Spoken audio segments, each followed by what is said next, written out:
You must be having lots and lots of sales employees or executives in your company. And I wish that you have huge amount of leads coming from your website or from your other integrations. But aren't you facing the problem to distribute those leads amongst your sales executives? Maybe because you do not know about queues. So let's see what they are.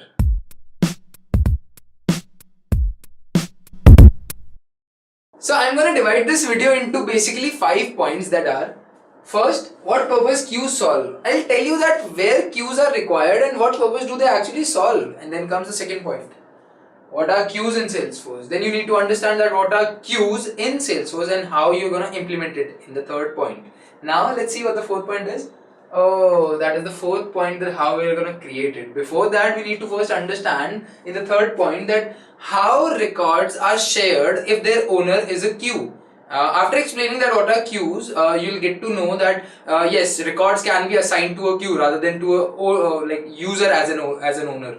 So in that situation, how will the records be shared? And then comes the last point, fifth one, which I always tell you, and that is the most important one, which is important points to consider with queues. So let's start with our first point, that is what purpose queues solve.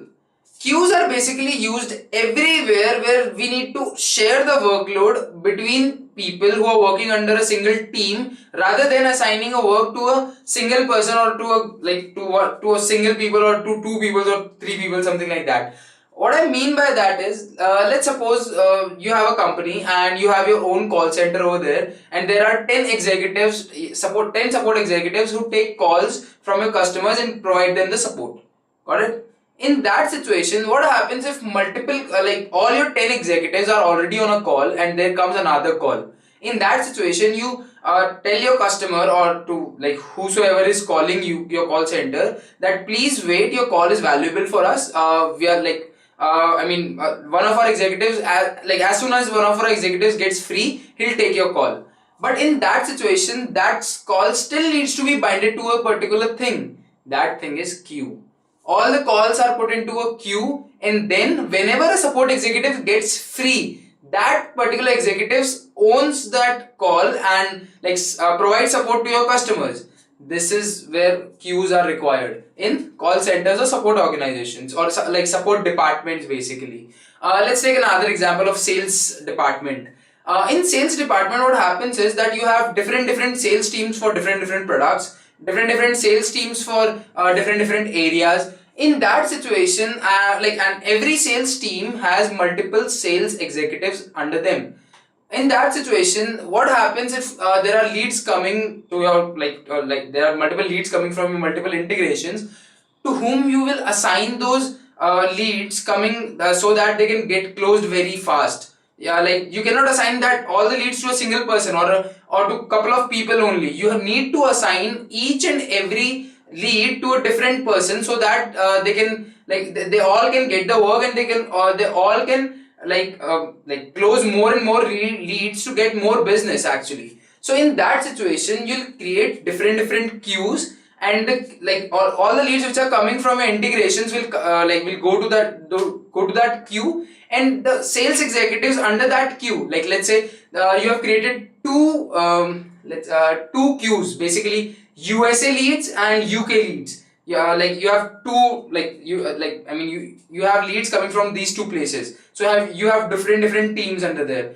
You have a different USA team and you have a different UK team. In that situation, you'll check that from where the lead is coming, and you'll assign that to a particular queue. But under that queue, a queue is a team actually. Let's say USA sales team has multiple 100 sales executives, but to whom you will assign that record. They'll voluntarily take a particular lead whom they think that I can close this lead very fast and easily. They'll simply get that record and get the ownership of that particular lead, and they can get it converted. So it's also teamwork. So wherever teams are required, or wherever you need a team implementation, or wherever you want to share a workload, you'll use queues. Now let me tell you that what queues are in Salesforce. Now let's come to the second point, that is what are queues in Salesforce. So let's have a look at the definition of queues. Queues are used to assign records that does not have any user as an owner. What that actually means is that there comes a situation in which you cannot assign user as an owner of a particular record. In that situation, you can assign a queue as an owner of that particular record. And as you all know that a record cannot have owner field blank. It is a required field and it is a standard field which every time needs to be there, and like every record should have an owner into Salesforce. There is no situation in which you can leave that field blank. So there comes a situation in which you cannot assign like that record to any of the users. In that situation, you'll assign that record to queues. Like earlier I have discussed an example about support organizations and sales organization in which we want to share the workload. In those situations, we'll use queues, because in like if you'll assign those records to queues, then what happens is that all the people who have access to that particular queue will be able to take the ownership of that also, and will be able to see all the records, but the ownership will still be with queues, not with a particular user. So let's get to the next point over here. Users who have access to the queue are called as queue members. Queue members are the users who are added by the administrator or the user who have created the queue, who have created a particular queue, and those queue members have access to the records present in that queue. What I mean by present in that queue? Owned by queue. If there are 10 records which are owned by that particular queue, and like let's say 5 people are queue members of that that queue, then all those 5 people has the right to they can see all the 5 records which are assigned to that particular queue, or all those records have an owner as that queue. And let's see the third point, that is queue members can examine records in the queue and claim ownership of once they want. Okay, so basically why we want queue members is that so that they can take ownership of the records whichever they want, and we can share the workload. Let's take an example of that sales or support organization again. In that support organization, we have created 2 queues. One is of USA. In that sales organization, let's say we have taken 2 queues. One is of USA leads and another one is of UK leads. In that situation, we'll add all the executives or the sales executives in USA in the that USA lead queue as a queue member. Whereas all the users of our Salesforce who are working as a sales executive from UK will add those users as a queue member in the UK lead queue.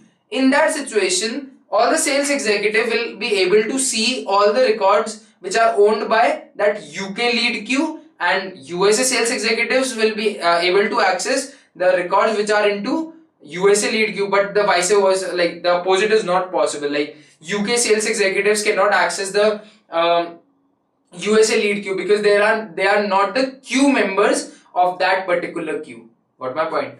Okay. And one more thing I want to tell you over here is that queue members not only can see the records, but they can take the ownership of that records also. Let's say there are Mark, John and Anthony in particular, in that lead queue, USA lead queue as a queue member. Mark thinks that he can close this lead faster, so he'll take the ownership of that record. Now the owner field will be changed and it will be set as Mark, and now Mark has the responsibility to close this lead or to talk to this lead. Whereas there is a lead record in UK lead queue, and there is Francis or something like that. He wants to take the ownership of that particular lead. In that situation, he'll take the ownership of that lead and he'll try to convert it. This is how we can share the workload with the help of queues. Okay, let's see the next point.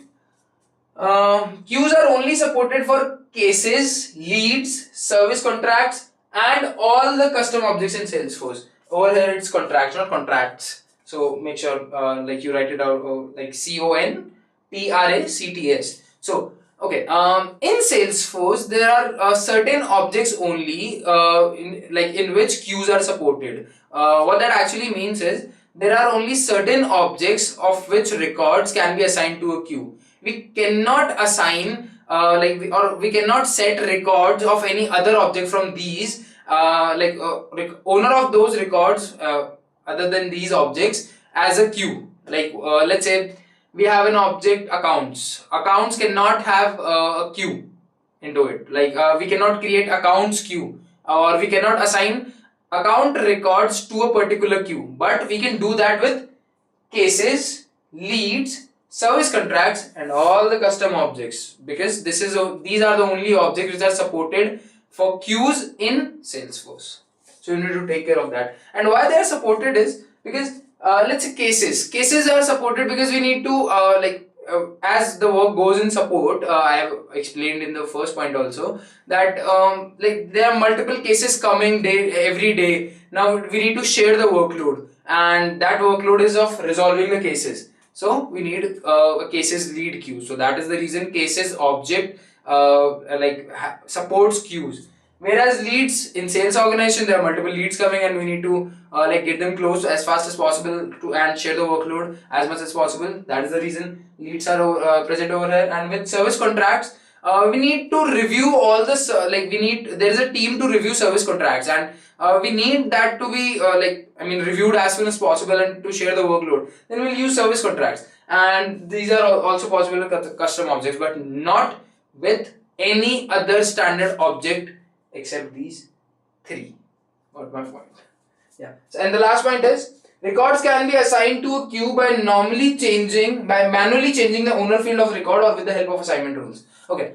So you must be thinking that whenever we create a lead or whenever we create a case record manually, then we the user who is creating the record is set as an owner. But we have created a record, but now we want to assign this record to a particular queue so that the queue members can have access to it. So in that situation, you can simply change the owner field over there and set it as queue. In that situation, that record will be assigned to that particular queue, and now the queue members will be able to access the records presented to it or that particular record and will be able to take the ownership from them. Also, there are assignment rules which I'm going to discuss in upcoming next videos. So there are assignment rules also. So assignment rules helps to assign all the records to particular queues automatically. We do not need to manually change the owner field of each and every record that we need to assign to a particular queue. We can set a particular rule that if the record meets this particular criteria, assign this record to this particular. In that situation, the records will be automatically assigned to that particular queue, and the queue members will be able to access the records in that queue and will be able to take the ownership of those records and do the work on them. And that's it. This is what is queues in Salesforce. Now let's look at the third point, that how the users will access the record if the record is assigned to a particular queue. So first of all, you need to make a note that queue members will always be able to view the records in the queue and also will able to take the ownership of the records in that particular queue. Queue members always have this this accessibility that they can take the ownership of the records in that particular queue of which they are a member, and they can view all the records also. And there is another thing which you need to take care of, that the people or the users who are above in the role hierarchy of the queue members will also be able to have the same access as of the queue members.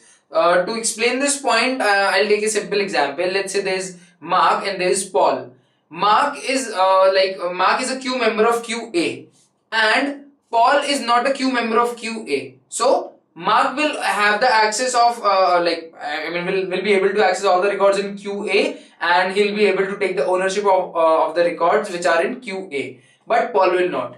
But if Paul is above in the role hierarchy, then Mark, let's say Mark is his subordinate, or his subordinate. If he comes in above in the role hierarchy, who? Paul, above in the role hierarchy from Mark, then Paul will also have the same access on the records as of Mark. That means Paul will also be able to view all the records in that particular queue and will also be able to take the ownership of that records. You need to take care of this point every time when you are analyzing that will this user be able to access the records or not, or something like that. So, and this is the actual point which is written over here. Queue members and users above them in the role hierarchy will always have access to records in that queue. So you need to take care of this point. Let's move on to the next point. That is OWD, that is organization wide defaults. OWD also defines the access to the object's records in queue. OWD of that particular object of which we have created a queue also matters, and it also defines that which access will users have on those particular records in that queue. So the first OWD setting will get is public read write transfer, and we'll get this this option only for leads and cases, not for custom objects. Public read write transfer. And if we have set public read write transfer for a particular object, and there are queues also for that particular object, in that situation any user can view and take the ownership. What that actually means is that if you have set OWD for let's say an object X as public read write transfer, in that situation not only queue members but also all the users in your organization who have access to that particular object's records and they can edit the owner field will be able to take the ownership and will be able to see the records that are in that particular queue. So you need to take care of OWD also. If it is set as public read write transfer, then there will be everyone in your org will be able to see those records and will be able to take the ownership also of those records. So if you have set it this, then make sure it's correct. And the second point is the second OWD setting is public read write or public read only, and these are two settings actually but clubbed into one. If you have set public read write or public read only OWD setting of that particular object X, then the records of object X which are assigned to this particular queue will be able to access, or will be able to, all the users in your organization will be able to view the records in that particular queue, but they will not be able to take the ownership of those records. They will only be able to view the records in that particular queue.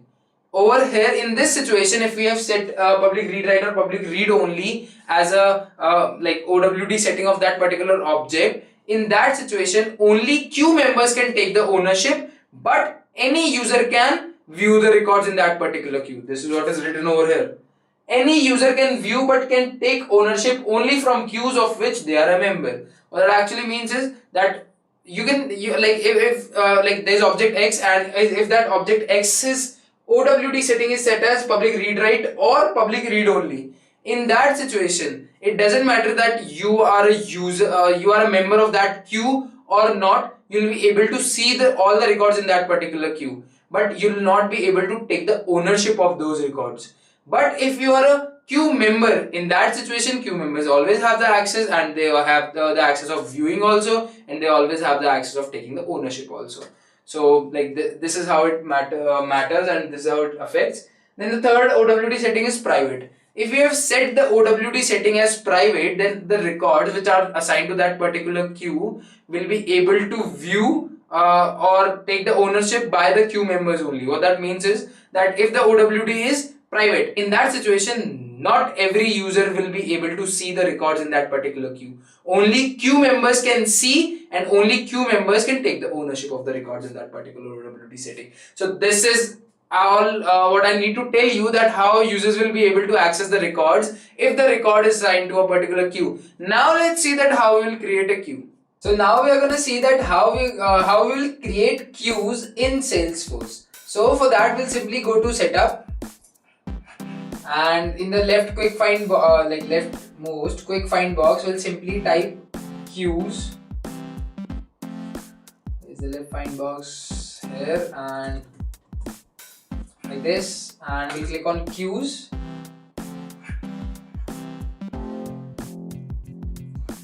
and then we'll click on new, and then over here we'll simply add add the name of the queue, enter the name of the queue whichever you like. I enter my first queue or whatever, team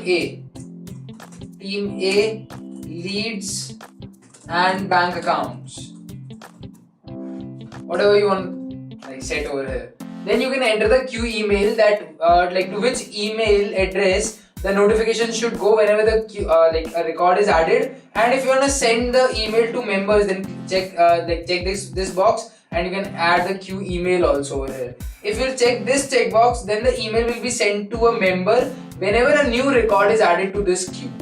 And now you have to enter the supported objects. Okay, over here you have to like you can see that we can add more than one object into a single queue. What that actually means is that there can be like two objects records into a single queue. Like I have added bank account and lead, both the objects over here. So for bank account records and for lead records, this team A leads and bank account queue can be an owner, but not for the other objects present over here. So I have entered all both of the objects, and if you wanna create a queue for a single object like lead only, then just remove the other one and enter a single one.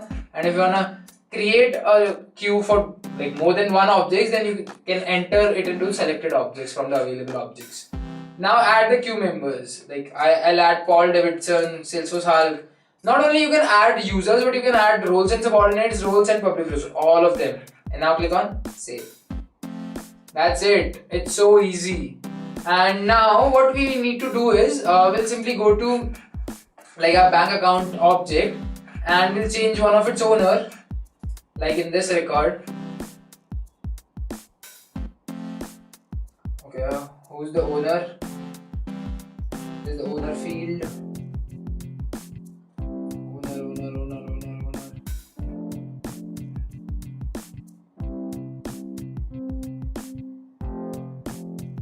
Here it is.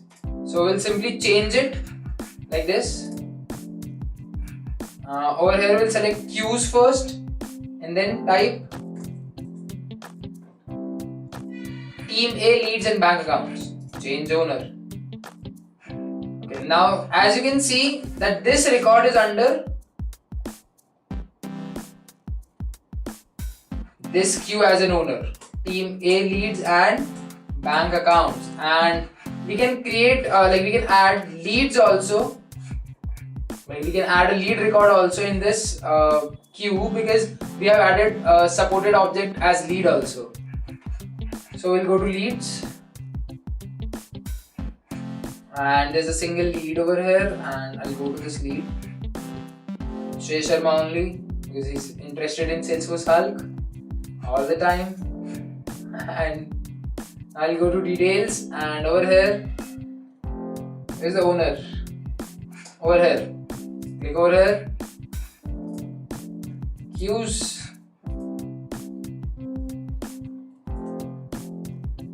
team A leads and bank accounts, then change the owner.